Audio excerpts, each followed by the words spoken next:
You're listening to Making a Living Show. I'm Roby Levy.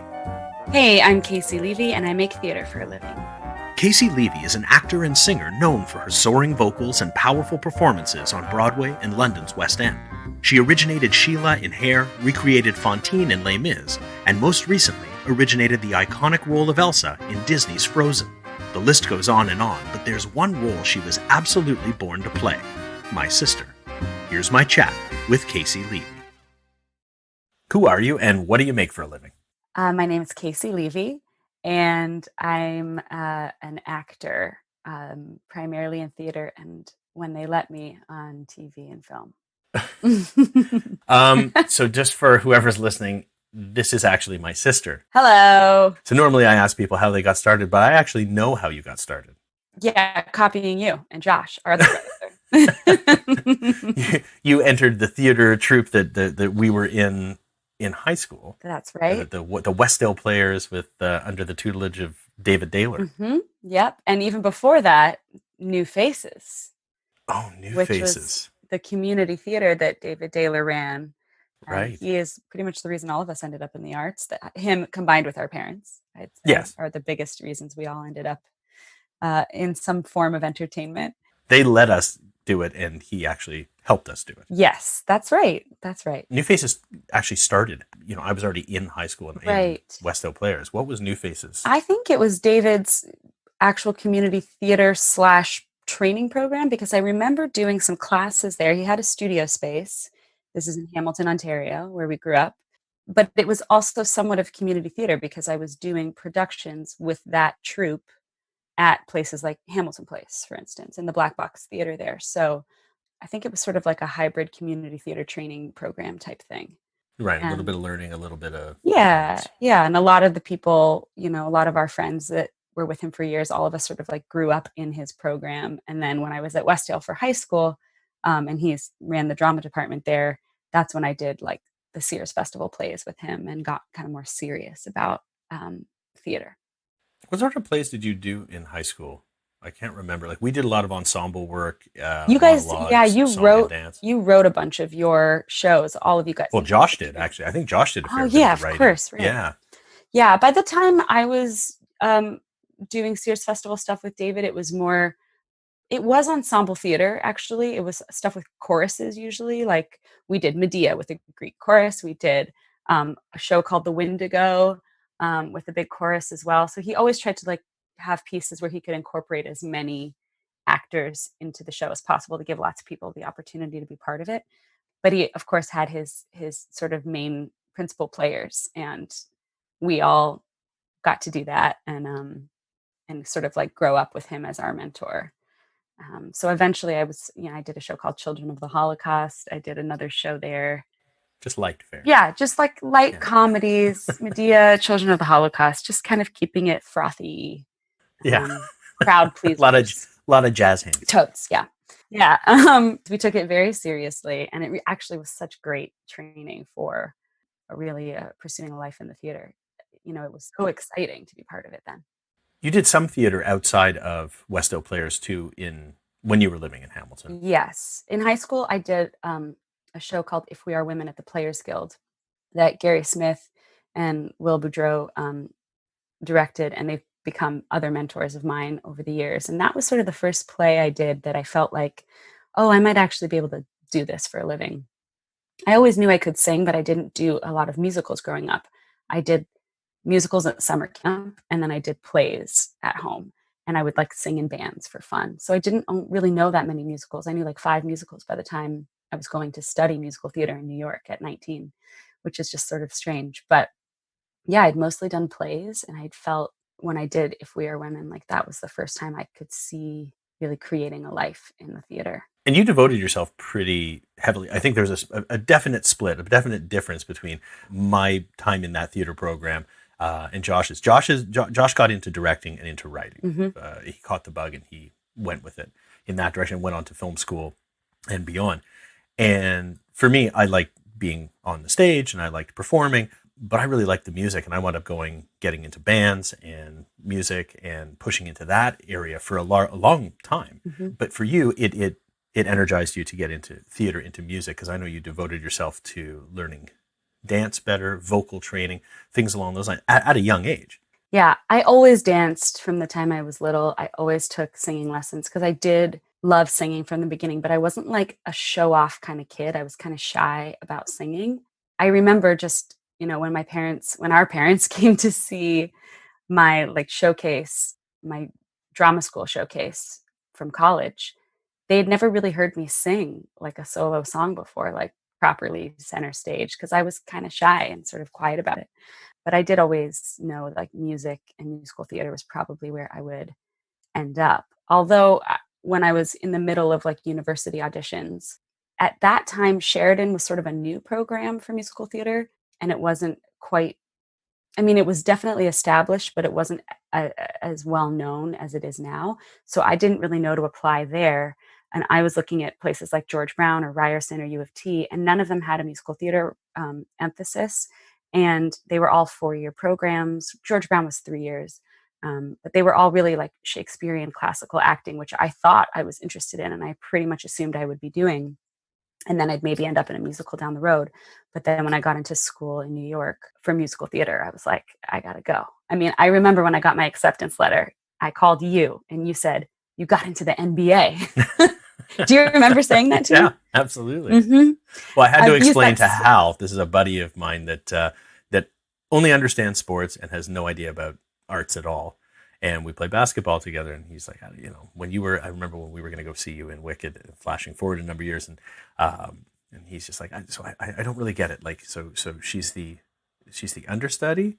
Because I think at that point you were the understudy for Elphaba. In Wicked, yep. In Wicked, mm-hmm. Yep. Yep, when I started. And I was like, listen, she's in the NBA, but she's second string right now. Like, she's coming off the bench. That's what she is right now. Hopefully she gets a chance to, be a starter. He's like, got it. Okay, I understand. And he understood. Yeah. Mm-hmm. But yeah, I remember when you first of all, I remember your showcase. And I remember actually being shocked at how well you danced. That was the thing that really stood out at me because thanks, Rhodes. Hey, triple threat, ladies and gentlemen. No, I mean, that was really the thing that really, really shocked me because I knew you could sing. Because I remember you singing, at 5 years old, singing Beatles songs and harmonizing with Dad.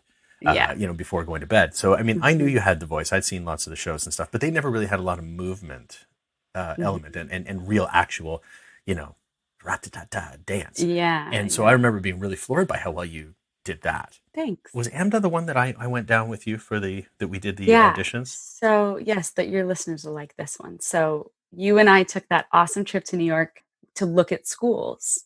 And on that trip, we saw Lion King, we saw Cabaret, and then we ended up at a bar with Alan Cumming right after seeing him in Cabaret. Remember that? Was so weird. Yeah, it was amazing. And what else did we see? We saw Hedwig.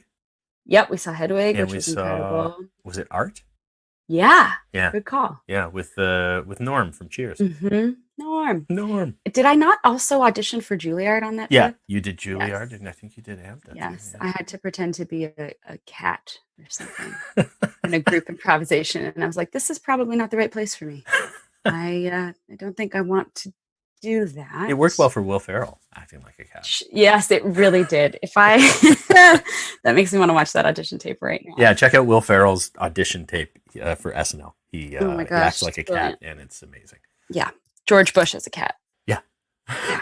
Anywho, yes, that trip, I think we looked at AMDA on that trip, but I did not have my audition. I auditioned for AMDA in Toronto, actually, because they would do these tours, which they still do now. Oh, they go around and kind of do a dog and pony show and take auditions along the way? They do. A lot of the schools do that now. Yeah, it's a pretty common thing now. Do you think they're doing Zoom auditions now? I mean, with everything going on? It's highly possible. Right now, AMDA, like every other university, has pivoted to obviously online courses. So I think they're more concerned with their current students than their prospective. It's just as far as like getting the current students online, because it's such a weird thing to study theater not in the same room as people, and performance and all of that. But I do think that they might have to, I think all the schools might have to end up doing video submissions for their auditions for their programs. Yeah. Right. And they'll figure out what happens in September closer to. Which frankly is good training for all the young people because so much of what we do in this business is self-tapes anyways. So it's not really unlike auditioning for a lot of TV and film anyhow. Yeah, that's kind of a weird thing. People aren't being brought in all the time, are they? In theater they are, but oftentimes I wouldn't say oftentimes. In theater, sometimes you do have to put yourself on tape and submit. I don't really do that anymore, but there are certainly, I think there are instances where they're having people, sing to a track or have a live accompanist play for them and put themselves on tape. If the director can't be at the callbacks, they'll tape the actual physical auditions. But I think sometimes for people that are sort of new and up and coming, trying to break in, they might be able to submit some video submissions for the casting directors at times. And now that will become normal more and more because of the virus and the state of the world and everything. So it'll be interesting to see how that pans out. Yeah, I'm kind of curious just because we all know that doing something on Zoom or doing home recording, it's not just as easy as turning something, turning on a recorder or flipping your phone around or whatever else.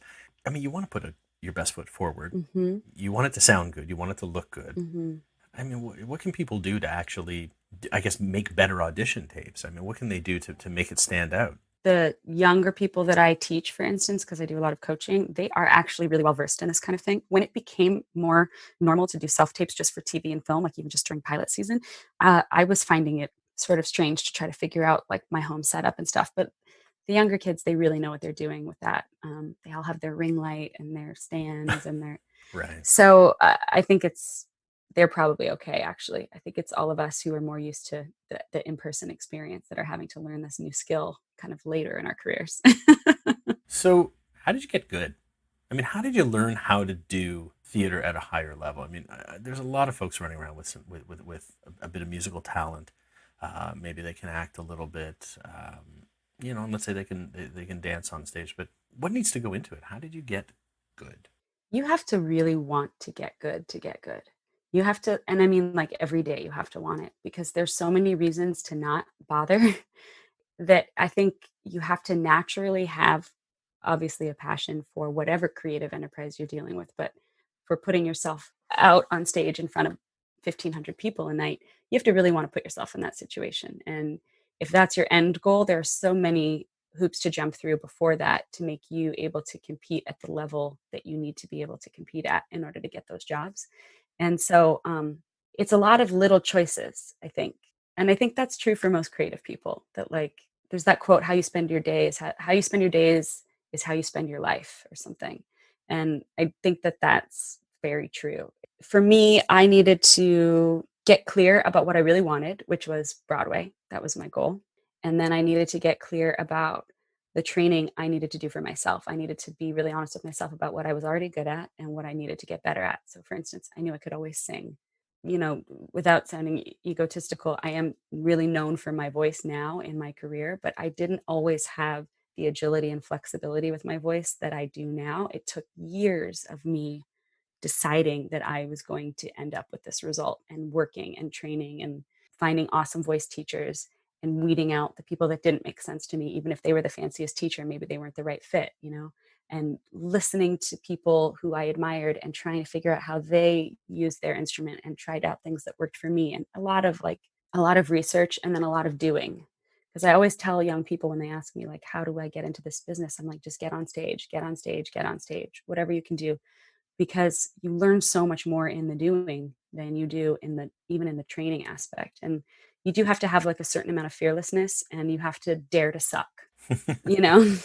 You have to like be willing to really put yourself out there and know that that will result in some really awkward old VHS tapes of yourself if you're my age or God bless them, but people have YouTube clips of themselves as teenagers and Lord, but they'll look back on those and say, wow, that was terrible, but that might lead them to the next level they need to be at to actually succeed in what they do. So I got good by training. I got good by never wanting to do anything else as much. And having really clear goals definitely helped me. Like I knew I wanted to get to New York and I was relentless in pursuing that. And then I knew I wanted to be on Broadway. I knew I wanted to play the lead. So even when I was cast as the understudy, I really learned how to do that really well and kind of know my place and listen more than I spoke and watch and see how the people who did get the leads, how they behaved and what they brought to the table. And then I tried to work on myself so I could get there. And then I did. I don't know, it's a long answer, but I do think it's like a daily choice. It's better to be creative daily. I think for me anyways, I'm like into the routine of it. So it's better for me to be a little bit creative every day than a lot creative one day a week. And I think that that little bit every day is what led me to have the success that I have. So, do small changes, incremental, ongoing things Yes, that are in the right direction. All of a sudden, you'll find you're making more and more of them and that they become habitual. I think so. But I do think like people that are very successful in their various field tend to get that successful at the cost of other things falling by the wayside. And you do have to sort of like, at least for me, I have to make sacrifices in order to do what I do. I can't, Yeah, like what did you give up yeah. I mean, along the way? there are weddings and funerals I've missed because I've been on stage. There are, and best friends, who never maybe understood why I couldn't get there for their wedding. There are nights out you miss when you're preserving your voice. There are phone calls you don't have. There are other interests you don't pursue. Things that you're really that might make you really happy that you don't have time necessarily to pursue, or you choose to say, you know what, I like this, but I like this other thing more. So I'm going to funnel more of my energy there.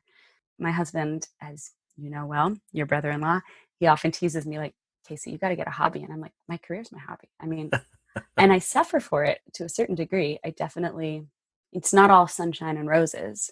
It's true that it is my hobby. It is the thing that I keep going back to. It's the thing that I work on the most, and I guess where you put your energy is what yields results, and for me, it's always been going back to singing and acting and telling stories and making music. Do you ever think about what you might have done otherwise? I don't know. I think I would have ended up in some part of this world.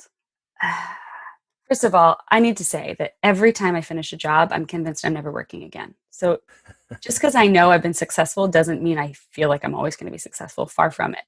And I'm always alarmed and worried that no one's going to hire me again and that that was my last job. And so I better have a side business. And then I start having my brain go. And I think I usually end up with this ridiculous fantasy of living in a very beautiful home in Santa Monica. I don't know with what money, but living in this beautiful home, but working in like a little corner flower shop, just creating simple bouquets of flowers and going for a swim in the ocean every morning. This is literally what I do when I daydream about like, oh, okay, well, so that was for sure the last show I'm ever doing. So I guess I better like learn how to cut flowers and arrange them, as if that would pay any bills. But yeah, I think I would have ended up teaching. Maybe I think I would have ended up maybe on the. I'd like to say because I'm into like businessy things and notebooks and clerical work and organization that I could be like a company manager, but probably not because I think I would have been too sad I wasn't on stage. So I don't know. Maybe I would have ended up in a whole other field. Thinking about you not on stage or not involved in theater is it's been so long that you've had such a relationship with it that it's really difficult for me to actually imagine you not being on the Yeah, stage. me too. Yeah, it's I mean, weird. right out of school. I mean, from high school you were on stage all the time, and into college, and then out of college you were in Rent, right? Hmm. Right out of the gates, on tour for I think what was it about a year? Hmm. Is that about right? 6 months or a year? Hmm. And yeah, I mean, you've had a great run where you haven't had a lot of time where you're not on stage. You've had a lot of time where you're not necessarily on Broadway. You've been on tour across the I've been country, on like tour and I've been in the West End in London. Yeah. right. So you've had different types of theater experiences, Yes. which I think gives you all the more appreciation, I would imagine, for being on Broadway stages because being on the road is damn tough. Yeah. I mean, it's awesome and weird and wonderful and something I think if every actor has the chance to do, they should do. But but yeah, it sort of has its time and place in your life. There's a reason why people on tours tend to be younger, single, childless, just because you tend to go on the road sort of in the earlier part of your career. But then there's a big swing of actors that end up going back on the road once they've had the kids and the spouses and stuff, because of course there's roles for them. People need to play the fathers and the grandfathers and the grandparents and the moms and stuff. Sure. You go where the work is. Yeah, totally. But no, my experiences on tour and in London were always doing Broadway shows on tour and in London. So I haven't had the experience that some other actors have had where they do, like, for instance, a career in regional theater. Like I did one regional theater job to get my equity card in the States, and that was it. But there's tons of actors that have worked and made regional theater their bread and butter rather than Broadway, and they have done extremely well and have played some amazing roles and worked at some of the best theaters. And that's been their path. My path has been really like commercial Broadway musicals for the most part. For those two people who don't know this, Caissie just came off of being Elsa in Frozen on Broadway. Does that satisfy you artistically? I have to say that it really does, but it's sort of because I love routine. I'm this weird combination of someone who wants a certain amount of routine and regularity to their life, but also needs and wants to be creative and challenged every day. And a long running Broadway show really satisfies all of those things for me. And I think it's why I've done so much theater and kind of stayed put in that world for so long. People are always like, how do you keep it fresh night after night? Some of the runs I've done have been like 3 years, some of them 2 years. Elsa, all told, was almost 3 years, but the Broadway run itself was two. And the best way I've figured out how to explain it, the way that people seem to really understand it best is it's like yoga class, where you show up to the same yoga class, your favorite teacher, you go through the same poses, you know what the poses are going to be because you've done it 100 times. But every class is different because you're different that day that you show up. And that's sort of what a long running Broadway show is like. Elsa felt challenging and different and creative every day, but for different reasons. It's like who I was all day. I bring that into the theater with me and on stage at night. And whatever life experiences I'm having tend to color my interpretation of Elsa that evening. If I'm in a darker space, she's even darker than normal. If I'm in a lighter space, then I have more fun in my scenes with Anna. If I'm vocally tired, then I sing it safer. If I'm feeling like super free vocally, then I lay in and give you some extra high notes. So it's sort of like creativity within a structure. I really thrive in that kind of environment. And I find it really satisfying.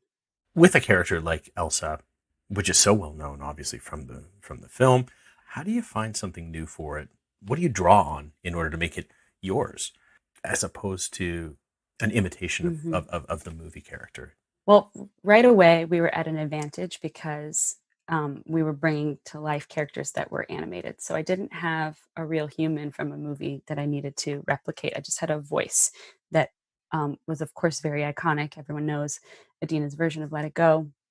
But we also had the luxury from Disney of them not wanting us to replicate the film at all. They wanted us to honor the film and build on it. And they wrote 12 new songs for the Broadway show.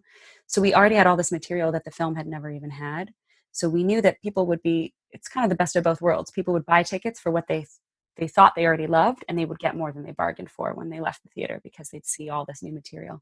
And particularly for my character, I had a bunch of new songs that didn't exist in the film. So creatively, I had this awesome opportunity to put my stamp on this role in a really authentic way because I was introducing these songs. And these songs allowed the character to go quite a lot deeper than she did in the film. And it made Let It Go feel a lot more earned, the other songs I had sort of surrounding it and bookending it. I want to know if you run into fears, Oh, yeah. whether it's on the stage. Like, what worries you? Oh my gosh, so many things. I definitely have bouts of stage fright at times. I have like anxieties and nervousness just like everybody else. And I work really hard on an ongoing basis to deal with that. I sort of don't trust people that say they don't deal with that. I think they're lying. And so in my moments of nervousness, anxiety, stress, I try to remind myself that I'm no different than everybody else going through it. And specifically that although can be very frightening to be in the spotlight in front of thousands of people, or like at the Tony Awards, millions of people, I try to remind myself that I am trained to do what I do. I know what I'm doing. I'm not a hack, even though part of my brain is trying to tell me I am at that moment. I have trained for it. I have prepared for it. And also that the people on the receiving end, the audience, they're on my side. And when I remember that, it helps me a lot to think I don't have to go out there and impress them. I have to go out there and share with them. That really, really calms me in those moments because that's why I got into theater in the first place. And it sounds corny, but it's actually true. Like the whole reason we go to the theater is to have this communal experience with a whole bunch of people. And I mean, now more than ever, we're yearning for it when the world is in lockdown. But, we have this magic in this dark room. Something is performed completely for us, and we only experience it from the audience, at least for us, but we're also experiencing it simultaneously with this room of people, and everyone is moved at the same time and moved in different ways and moved by different parts. And it only happens once, and then it's done. And then it happens again the next night, slightly differently. Different group of audience members, and the actors are all in a different headspace, and there might be an understudy or three on. And so I just try to remember that like it's not about perfection, even though I am a perfectionist. It's about sharing something. And that side of our brain that tells us we aren't good enough, that exists and it's normal, and you have to silence it in those moments. And sometimes I'm more successful than others. And I have an amazing husband who has supported me and been by my side through every single show I've done for the last 10 years, 12 years that I've been with him. And he's a huge secret weapon of mine. Like I guess without him, I would have figured out another way of coping, but he's been there for me, and sometimes physically there for me in my dressing room. There have been times where there was a time during Les Mis about 6 months into the run where I just felt like I lost my footing and I didn't know what I was doing all of a sudden. And I was doubting myself and I was feeling crappy about my performance. And he just came and sat in the dressing room while I did the show. And just knowing he was there waiting for me on every costume change helped me get through. So it's like you need your people. And I've certainly called you many a time needing your help, and mom and dad and Josh. And I think also, like, as I've gotten older, I really find power in that vulnerability. And I think that I think we're taught or told we need to pretend like we're perfect and we've got it all under control. And there's so much more power in being like, I need help. I'm scared, whatever the case may be. Because every time I've done that, I felt lifted up by other people, whether it's me saying it out loud to myself and then going out on stage and doing it anyway and feeling lifted up by the audience, or it's me telling a friend or telling a stage manager or, telling a coworker, I'm having a rough day, I need some help, and then they're right there for me. So I think we can make ourselves crazy when we try to protect ourselves from that stuff. It happens to everybody. Everybody's scared. Nobody knows what the hell they're doing in the world. And you're always going to feel better reaching out rather than going back in. Namaste.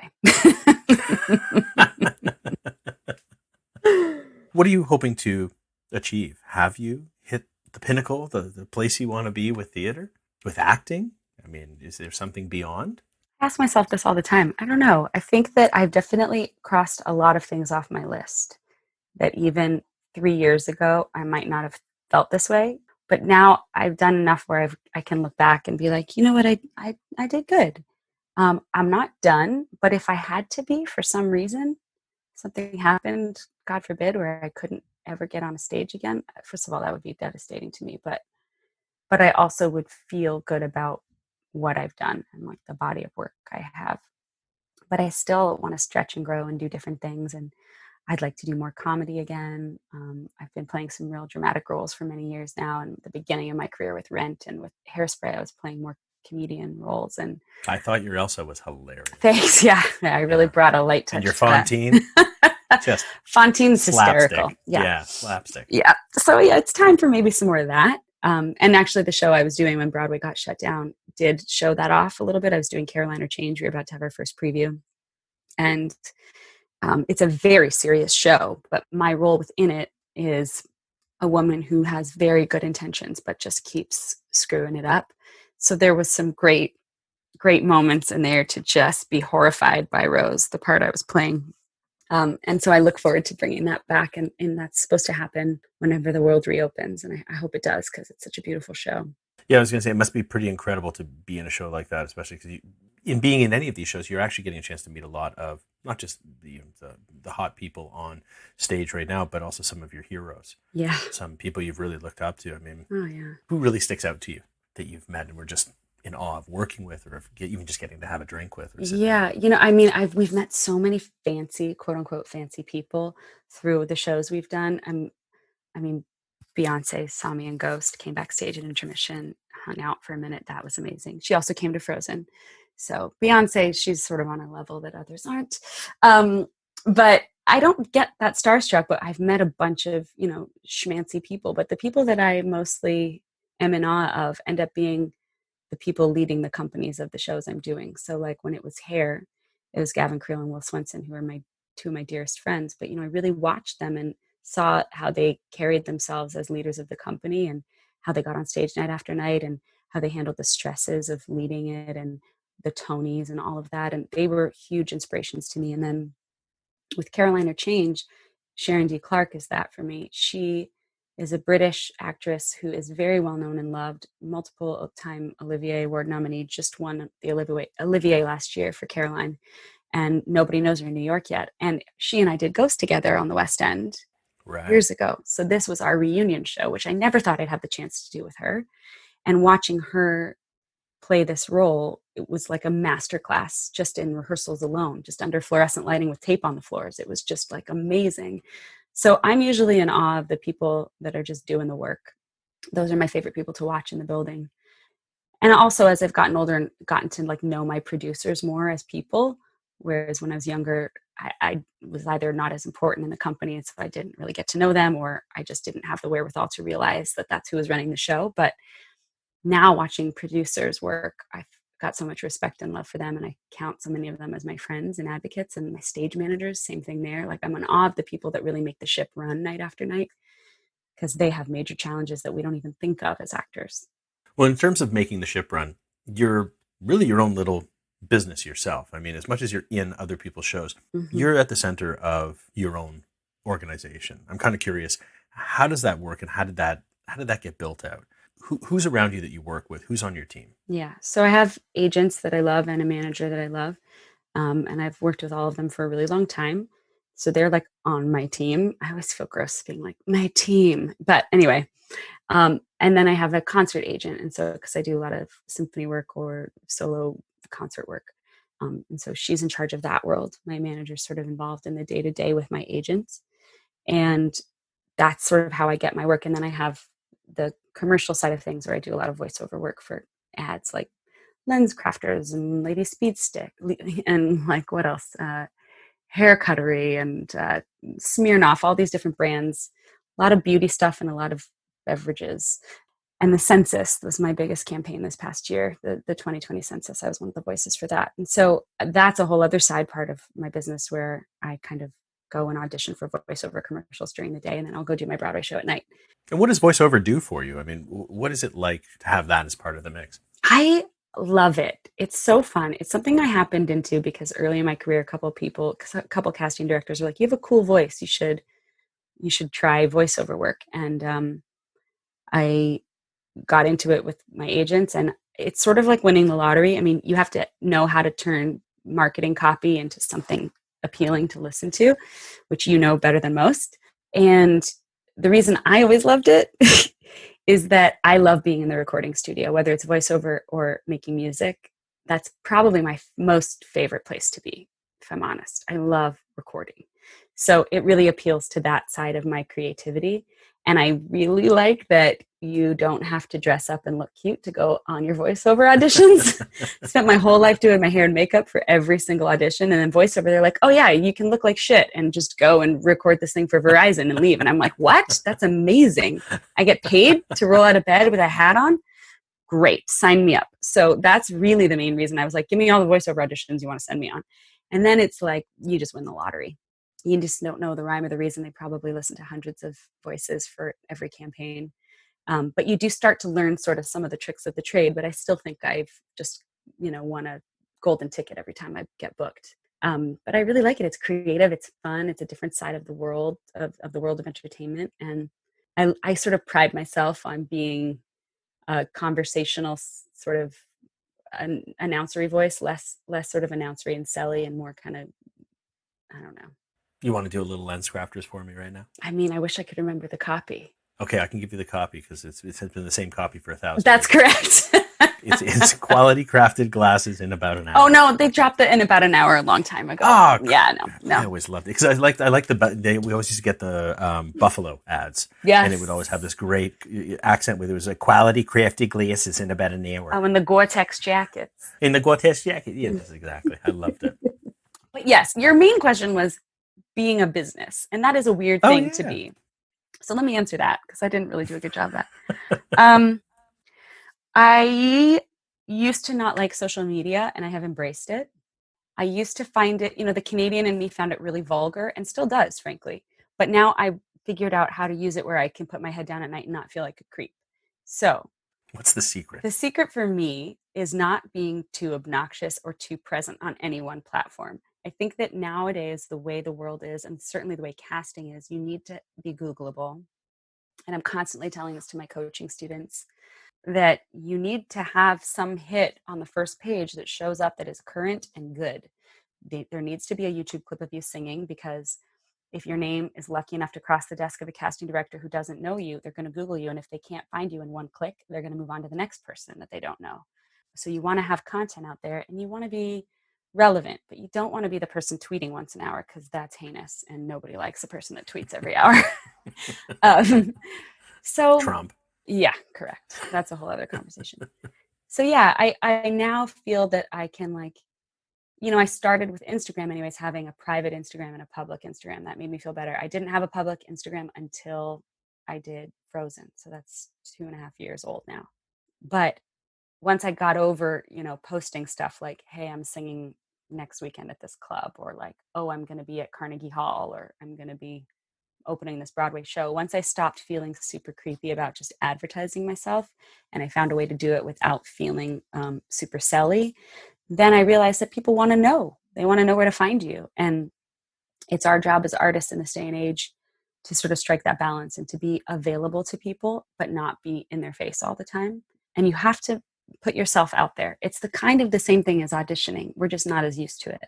Do you feel it's just as important for you at this stage in your career to be out there? I mean, I think that it's really great to engage with fans of musical theater for me right now, because they are, I didn't have access to my idols when I was growing up like this. The internet wasn't a thing that it is now. And I do feel like a certain sense of responsibility to sort of pay it forward and be somebody that's encouraging of people that want to do what I do, because I would have killed for that when I was their age.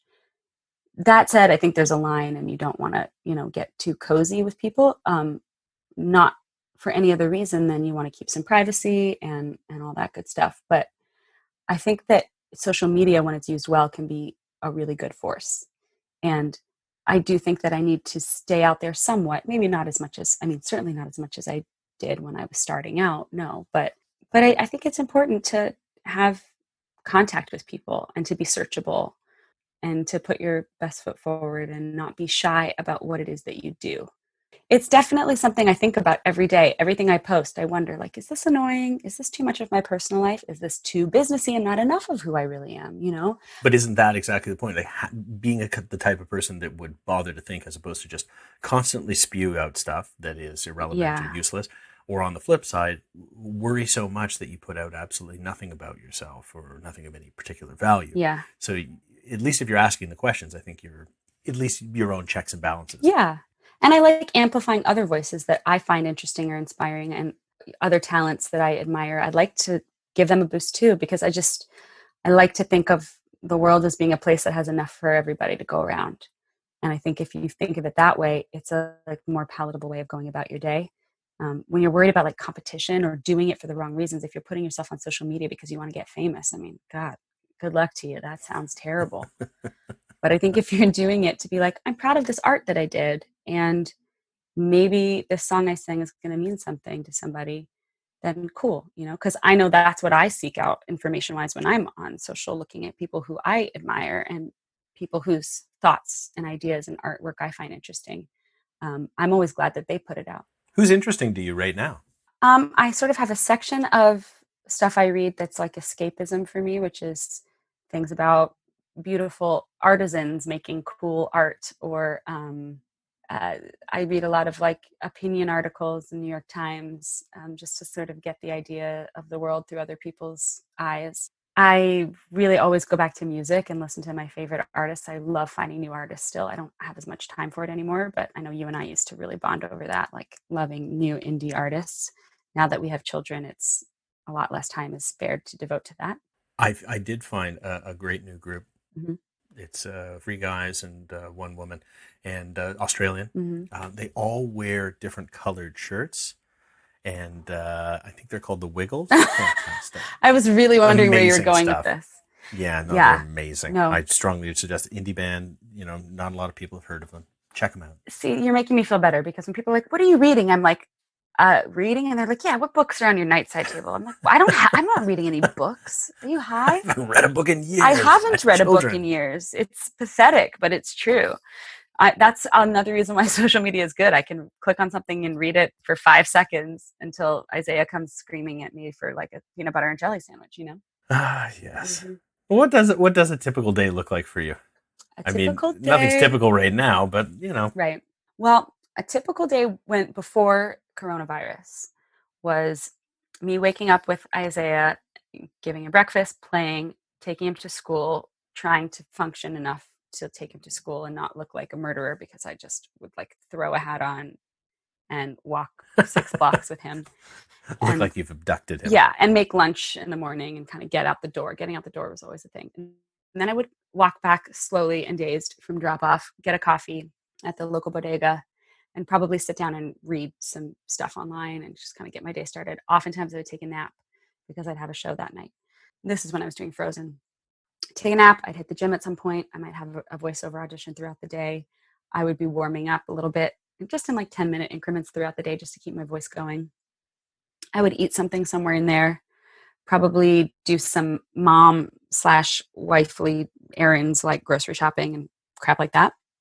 And then the babysitters would pick him up at school, because I would be out doing all those various things and often having an audition the day before. So I always liked him to know who was picking him up. So even though sometimes I would be home, I wouldn't pick him up because I wanted him to have that regularity of like, I drop him off. Actually know the people. Yeah, babysitter picks him up. So he's not like, what the hell's happening? And then I would usually get an hour in to play with him before I'd have to go to the theater, at about 6-ish, 5:30-ish. And I'd usually get to the theater an hour before, do a vocal and physical warm-up, visit my friends, get into hair and makeup, and do the show. And then I would come home and fall asleep around 1 a.m. after kind of unwinding, and wake up again at 6 or 7 the next day whenever Isaiah woke up. Yeah, I always find it so fascinating. I mean, I remember when I was playing in bands back in the day, and you really quickly realize that the busier you get playing live shows, you get a sense that your free time is when everyone else is working, and your work time is when everyone else is free. So you wind up missing a lot of people. You wind up having this weird, flipped world kind of existence. And it's incredibly difficult if your significant other is not part of that world.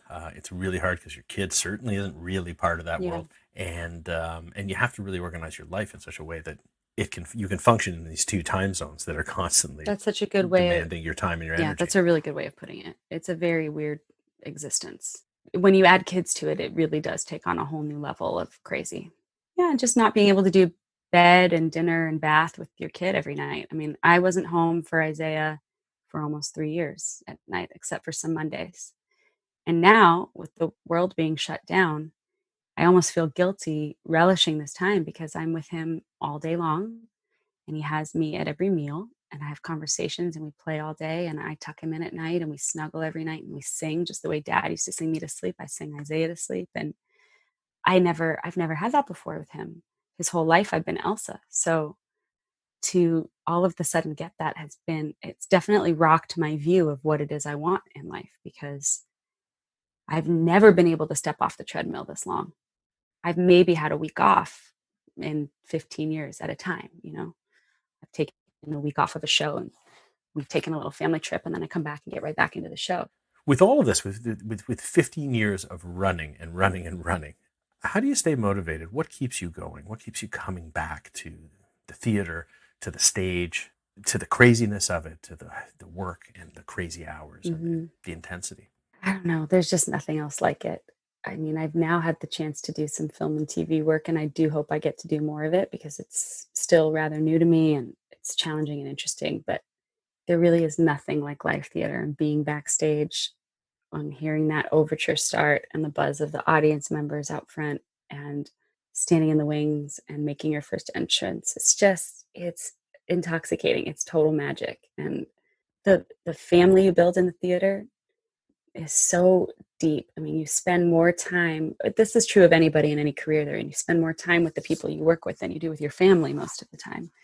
And so you do get a different kind of closeness, with them. And especially in the theater, when you're telling stories about life and you're pretending to be other people and you're kissing people and you're hugging them and you're changing in front of them in the wings for 2-second quick change before you get back on stage. And, the crew guys that you work with that are there for every entrance and it's just, there's such a community to it. And it's what I always dreamed of. And even on the days when I feel like, oh God, I'm not sure if I have it in me today, or like, I'd really like to be sitting on the couch tonight. The second I get on stage, I'm always happy I'm out there. Even when I'm scared or, freaked out or stressed, like it's still not lost on me that it's what I always wanted to do, and I still get to do it. For some reason, people still are okay with me singing to them, It's, like, really special, and I just love it. I guess that's really what it comes down to. I just love it still. So what kind of advice would you give to somebody who wants to get into theater, has dreams of Broadway and beyond? I think my main advice would be to, number one, get on stage as much as you can. Number two, listen more than you speak. Really listen.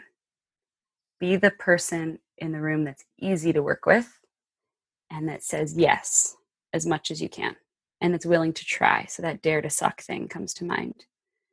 And be a team player, because theater is a team sport. So if you dream of Broadway, whether it's musicals or plays, we all, I think, as humans want to be the best at what we do. And you need that. You need that ambition and that desire, but you also need to know when to put it in the drawer and close the drawer and just be part of something bigger than you. And especially when you have the chance to work with people that are ahead of you in the game, really study them and use them as an example of what you want to do or what you don't want to do, how you want to be or how you don't want to be. Because people always remember, there's that other quote I like, people don't remember what you said, they remember how you made them feel, something like that. So if you're the kind of actor that is game and is kind and is willing to work really, really, really hard, that's going to take you further than being the most talented asshole in the room. Where can people find out some more about you? It's at Caissie Levy on Instagram and Twitter. My website's CaissieLevy.com. And hopefully you'll see me on stage at Studio 54 in New York City in Carolina Change very soon. Here's hoping. Well, thank you so much for being on the show and sharing with us how you make a living. Thanks, Robes. Appreciate it. This was very cool. Subscribe to Making a Living Show on Apple Podcasts, Google Podcasts, Spotify, Stitcher, and pretty much anywhere else you get your podcasts. For more on the show, visit makingalivingshow.com or follow along on Instagram, Twitter, Facebook, and YouTube at Making a Living 1. Making a Living Show is produced by Next Exit Media and hosted by me, Roby Levy. Thanks for listening.